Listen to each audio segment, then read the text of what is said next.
there's actually Protestants have not done enough work on perspicuity of Scripture, whether or not Scripture is clear, where reading Scripture is there a clear reading of Scripture that can be pulled out without an infallible interpreter. Now, I certainly believe that there is, but this is where, I mean, postmodernism and all the critiques that come out of the critical method, many of which are just flawed in terms of their methodology, but some of their ideas do have validity in that the perspective that you're coming from will absolutely affect your interpretation of a thing. And so the idea that maybe you can't get to a clear definition, maybe there is no clear understanding of something, is a criticism that Protestants need to take very seriously, and one that Catholics don't really have to worry about, because they just basically say that they have the infallible interpreter and the rule of faith when it comes to interpretation. So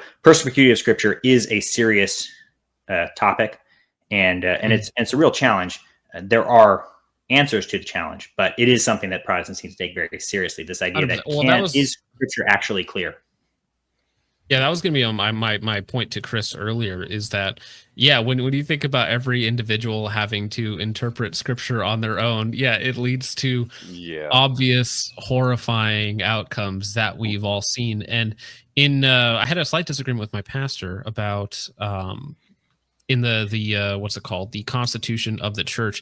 There's a slight section where it says that we individually have a duty to interpret Scriptures, and I had a question about that. Like, obviously, the individual duty, like, you must interpret this on your own as an individual, seems strange, because my point was simply that we see where that leads, though. So, do we have a duty to individually interpret it, or should we rely on a historical traditional interpretation of Scripture over our own individual? Because I, like, personally, when I read Scripture and I don't know what it means, or if I don't fully understand it, I go back, right, rather than just relying on whatever I think in that moment. It's funny you bring that up, because when I go to Bible study bi-weekly, there's a guy there, and he has a doctorate in psychology. He's a very smart individual, and the way he reads and interprets Scripture is through three different lenses. How does this relate to me? How does this, how is this seen through the lens of Christ? And how is this seen through the lens of others? And so I kind of had to take that in and digest it a little bit. And I think it kind of helped me out a little bit. I don't know. Mm-hmm. Can we talk about this comment for just a second? If there is no normative authority, there is no way to know the accuracy of Scripture.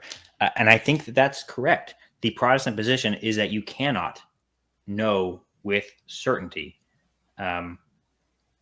anything. That's my position. That's not necessarily, there are many Protestants that would disagree. I don't know exactly how they get there. I think epistemologically, in the end, I think all Christians have to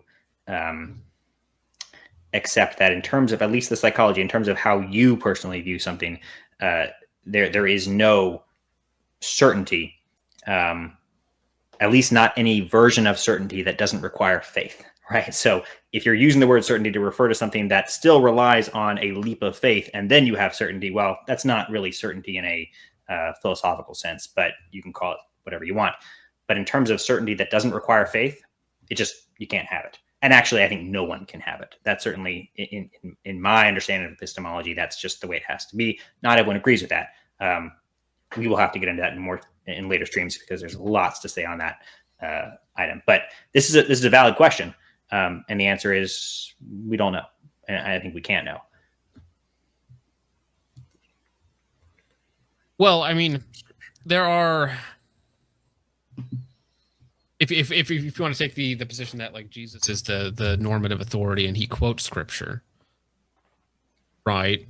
Yeah, I mean, I'm not denying objective norms. What I'm saying is that there is a gap between it's Kantian in a sense, right? You have the phenomena that we experience, right? It's kind of what we're seeing in our heads, and then you have the noumenal realm, the noumena, what's going on outside of us, and how do you bridge that gap? How do you know that you're even alive right now and not just dreaming? How do you know that anything that you are experiencing isn't just happening within your head? And That's not to deny, even Kant didn't deny the existence of the noumena, the existence of objective reality. He just said we can't ever know it. And I basically agree with that, which is why I think you have to make a leap of faith. And then once you've made that leap of faith, then all of a sudden you can start to know things within the context of that leap of faith. In other words, the leap of faith is those postulates, like I was showing earlier. It's what's right here at the very bottom. The postulates, hopefully you can consolidate your potential for error into just these things that you have to believe in order to have a system that works and makes sense. Once you make that leap of faith, then you don't have to make other giant leaps of faith. Everything kind of flows from those initial leaps. Like, what I experience is valid. Like I am experiencing some version of objective reality right now. That's in a sense a leap of faith to even make that statement. Once you make certain basically proper leaps of faith, once you adopt certain postulates, then you can start to understand the world. But you can never know for certain that those postulates are true. You have to simply take them on faith. Now, they can be evidence. You can amass a wealth of evidence and reasons for believing that they're true. And that should give you some confidence. I'm not saying you can't have confidence, and we should be confident. Scripture even tells us that we must be confident.